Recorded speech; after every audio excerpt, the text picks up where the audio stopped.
무언가 지르고 싶다면 구독 해요. 안녕하세요, 해웅입니다. 자, 오늘은 빔 프로젝터 하나를 또 가지고 왔는데 최근에 새로 출시한 뷰소닉의 풀 HD 단초점 빔 프로젝터입니다. 정확한 모델명은 뷰소닉 PJB7808인데 최근에 제가 대기업 브랜드의 풀 HD 빔 프로젝터 리뷰도 했었지만 그 모델이랑은 스펙적인 부분, 기능적인 부분까지 꽤 차이가 있어서 이번 제품의 화질과 디자인, 특징들은 무엇이 있는지 한번 체크를 해보고, 특히 안시 루멘이 무려 3600이기 때문에 상당히 높은 수준이라 그 부분도 확인해보도록 하겠습니다. 일단 구성품은 이렇게 있습니다. 제품 본체와 건전지 포함 리모컨, 전원 케이블, C타입 케이블. 참고로 C타입 케이블은 제품 본체와 스마트폰과 연결을 해서 컨텐츠 재생부터 충전까지 할 수 있는 케이블이라고 보시면 됩니다. 디자인은 전형적인 빔 프로젝터 디자인의 형태입니다. 디자인적으로 세련된 느낌이거나 강조된 모델은 아니지만 그냥 딱 무난한 디자인이라고 볼 수 있고, 전체적인 사이즈는 293mm, 220mm, 115mm로 어차피 미니 빔이 아니기 때문에 크다는 느낌은 없었지만 두께 자체는 꽤 있다는 느낌이 들더라고요. 양쪽에는 발열 해소를 위한 통풍구가 보이고, 바닥에는 삼각대 장착을 위한 다양한 나사, 그리고 수직 캐스턴 조절을 위한 높이 조절 다리가 보입니다. 상단에는 버튼들이 상당히 많이 배치가 되어 있는데 디자인적으로는 심플한 느낌은 없지만 사실 이렇게 자주 사용하는 버튼들이 다 배치되어 있으면 편하기는 합니다.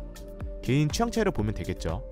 보니까 전원 버튼을 포함해서 빔 프로젝터를 사용하게 되면 가장 많이 사용하게 될 키스톤 보정 버튼과 볼륨 조절 버튼, 소스 변경, 컬러 모드, 메뉴 버튼이 보이네요. 앞쪽에는 초점거리 조절 레버와 초점 레버가 보이고요. 후면에도 다양한 포트가 보이는데 전원 포트와 오디오 입출력 포트, HDMI 포트 2개, C타입 포트, DVI 포트, 미니 USB, 비디오 포트가 보입니다. 생각보다 꽤 오래전에 사용하던 포트까지 같이 배치를 했는데 개인적으로 요즘 시대에 굳이 필요가 있을까? 라는 생각이 들긴 하지만 없는 것보다는 좋겠죠. 근데 USB 포트가 없어서 한 개 정도만 있었으면 어땠을까 합니다. 그리고 저는 이 제품에 가장 마음에 들었던 부분이 하나 있었는데 바로 이 렌즈 덮개 부분입니다. 제가 그동안 빔 프로젝터 리뷰를 꽤 했었지만 렌즈 덮개가 있는 제품은 거의 없었습니다. 사실 빔 프로젝터에 가장 민감하면서 조심해야 되는 부분인데도 이런 덮개조차 없는 게 항상 아쉬웠는데, 이 제품은 렌즈 덮개가 있어서 사용하지 않을 때에는 이렇게 먼지 유입도 막아주고 기본적으로 렌즈 표면 보호를 충분히 해주고 있습니다.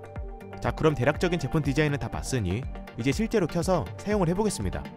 먼저 이 제품은 단초점 빔 프로젝터입니다. 즉, 단초점 렌즈를 장착을 해서 일반적인 빔 프로젝터보다 거리 확보가 어려운 상황에서도 넓은 이미지를 투사할 수 있다는 뜻입니다. 그래서 약 1.5m 정도만 확보가 되면 100인치 화면을 볼 수 있게 되는 거죠. 제가 사용 중인 스크린의 경우 최대 100인치 사이즈인데 보시면 지금 스크린과의 거리가 약 1.5m인데 여백 없이 꽉 찬 것을 볼 수 있습니다. 원래 일반적인 빔 프로젝터의 경우 100인치를 커버하려면 2에서 3m 정도 거리 확보가 필요한데, 이 정도면 제가 그동안 리뷰했던 빔 프로젝터 중에서는 거리 대비 가장 큰 화면을 볼 수 있는 제품이더라고요. 물론 완전 고가의 초단초점 빔 프로젝터처럼 완전 벽에 가까이 두고 사용할 수 있는 그 정도는 아니지만 거리 확보가 어려운 사용자들에게는 충분히 괜찮은 메리트인 거죠. 빔 프로젝터 사용 시 가장 중요한 키스톤 보정도 한번 체크를 해봤는데 수직 키스톤 보정만 가능해서 이건 조금 아쉽긴 했습니다. 그리고 아까 언급한 조절 레버를 돌려서 확대 또는 축소, 초점을 맞춰서 사용하시면 됩니다. 이번에는 화면 밝기와 영상 화질을 자세히 보도록 하겠습니다. 먼저 이 제품의 밝기는 3600 안시 루멘을 가지고 있습니다. 3600 안시 루멘이면 제가 리뷰했던 빔 프로젝터 중에서는 가장 높은 수치이며 3600 안시 루멘이면 엄청 밝은 수치라고 볼 수 있습니다. 안시 루멘에 대해서 제가 매번 얘기하는 부분이지만 보통 저렴한 빔 프로젝터의 경우 루멘으로 수치를 높게 표시하는 경우가 많은데 루멘과 안시 루멘은 측정 방식에 있어서 꽤 큰 차이가 있다 보니 안시 루멘으로 보는 게 가장 정확하다고 볼 수 있습니다.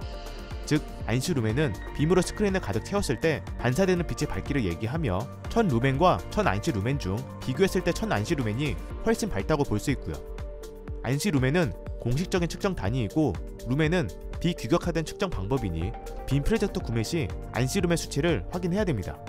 그리고 안막 상태 또는 어두운 공간에서는 사실 1000 안시 루멘 정도면 충분하지만 이 제품은 3600 안시 루멘이기 때문에 밝은 공간에서도 다른 제품 대비 훨씬 화질이나 영상 색감이 뚜렷하게 볼 수 있다는 장점이 있고, 안막 상태에서도 더 밝은 화면을 볼 수 있는 제품입니다. 그래서 이게 촬영한 영상물에서는 체감이 잘 되지 않을 수 있는데 기존 빔 프로젝터의 경험을 토대로 제가 실제로 다양한 영상을 계속 보고 확인해봤지만 그 쨍한 밝기가 확 느껴지는 부분입니다. 물론 영상의 전체 퀄리티를 보려면 색감, 명암비 등등 전체적으로 다 고려를 해야 되지만 일단 밝기만큼은 상당히 좋다는 거죠. 그리고 명암비는 22,000대1 DLP 방식의 프로젝터이며 최대 풀 HD 해상도를 지원하고 있습니다.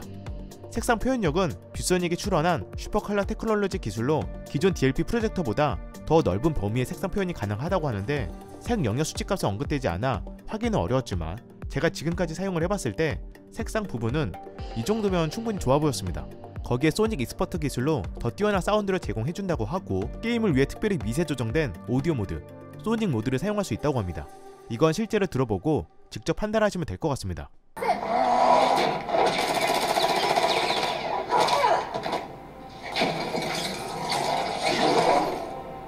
Excellent work, Arbiter. The Hierarchs will be pleased. Zagong is my responsibility. Was your responsibility? Now it is mine. 그리고 HDMI 포트가 2개 있어서 콘솔 게임기 또는 PC 둘 다 연결해서 동시에 사용이 가능한데 아쉽게도 별도의 웹 OS가 없다 보니 제품 자체만으로 OTT 서비스를 이용하는 건 어려웠습니다. 가장 아쉬운 부분이라고 볼 수 있는데 그렇다 보니 개인적으로 이 제품은 콘솔 게임기 또는 PC와 연결을 해서 사용하실 분들에게 가장 적합한 제품입니다. 물론 저는 지금 엑스박스를 가지고 있어서 여기서 넷플릭스나 다양한 OTT 서비스를 이용할 수 있다 보니 크게 불편하지는 않은데 이 부분은 고려를 해야 될 것 같습니다. 인플렉의 경우에는 16ms라고 하는데 제가 실제로 컨트롤과 타이밍이 중요한 게임 플레이를 했는데도 거의 딜레이를 느끼기 어려웠습니다. 물론 주사율이 60Hz라 완전 게이밍에는 적합하지 않지만 일반적인 스토리 위주의 게임, 액션 게임에는 사실 크게 문제가 없을 것 같고요. 특히 저는 사용하면서 가장 놀랬던 부분이 소음이었는데 아예 가까이 가야 그나마 컴퓨터 쿨링팬 정도의 소음, 평균 약 42dB로 측정이 되었는데 사실 이것도 엄청 조용한 편이지만 0.5m 이상 떨어지니까 아예 소음이 들리지 않더라고요. 즉 영상 시청을 하면 느끼기 어려울 겁니다. 마지막으로 최대 15,000시간의 램프 수명을 가지고 있으며 3D 블루레이 영상 시청도 지원을 하고 다양한 화면 모드 지원, 리모컨을 통해서 쉽게 조작이 가능했습니다. 정리를 해보면 일단 이 제품의 가격은 약 94만원입니다. 단순 풀 HD 해상도 기준 빔 프로젝터 가격으로 생각을 하면 상당히 높은 수준이라고 볼 수 있는데 제가 다른 제품들이랑 비교를 했을 때 같은 풀 HD 해상도 기준 스펙이 훨씬 높기 때문에 그냥 일반적인 풀 HD 빔 프로젝터 가격이랑 비교하기에는 조금 애매한 부분이 있다고 생각을 합니다. 그렇다고 4K 빔 프로젝터는 대부분 150만원대고요. 즉 제가 봤을 때 풀 HD 해상도면 나는 충분하고 풀 HD 해상도 기준 정말 밝은 밝기와 괜찮은 색감 그리고 공간이 좁아 거리 대비 최대한 큰 화면으로 보고 싶은 분들에게 가장 적합한 제품이지 않을까 생각이 됩니다. 별도의 OS가 없다는 점, 수직 키스톤 보정만 가능하다는 점, 저는 딱 이 두 가지가 단점으로 생각이 되네요. 그럼 제가 준비한 영상은 여기까지고요. 저는 또 새로운 영상으로 찾아뵙도록 하겠습니다. 이상 혜영이었습니다. 감사합니다.